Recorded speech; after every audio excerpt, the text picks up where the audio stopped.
Kažkas manęs vis klausdavo apie Audi e-troną. Tai jau net nelabai atsimenu iš tikrųjų, tai jeigu žiūrėsite tą video, tai norėčiau jums parodyti. Tai vat yra vienas variantas, 23 metų GT Premium versija, parsinuoda draudimo, 21 000 mylių, lapkričio 6 bus aukcionas, su tokia gražia spalva. Gavęs, kaip matote, į priekį, bet lančironai, balkis, viskas yra tvarkoj. Pažiūrėsim į vidų, kiek čia galima įkišti. Yra sparnas, kapotas.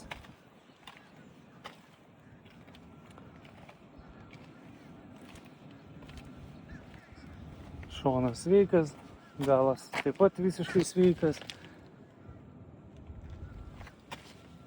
Shadow linas. Juodas salonas, Alcantara. Šildomas galinės sėdynės. Didelė panorama. Čia taip pat visas šonas yra sveikas, juodi veidrodėliai, kuris ir važiuoja. Dengant galovsen yra gera aparatūra, karbono imitacija, e-tron GT ženkliukai, geros sėdynės rekarinės.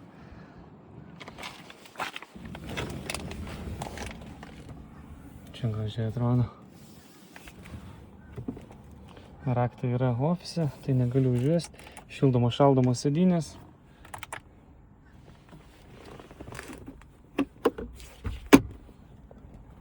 Salonas idealios būklės. Jeigu įdomu, susisiekit, galėsim pabandyti nupirkti ją.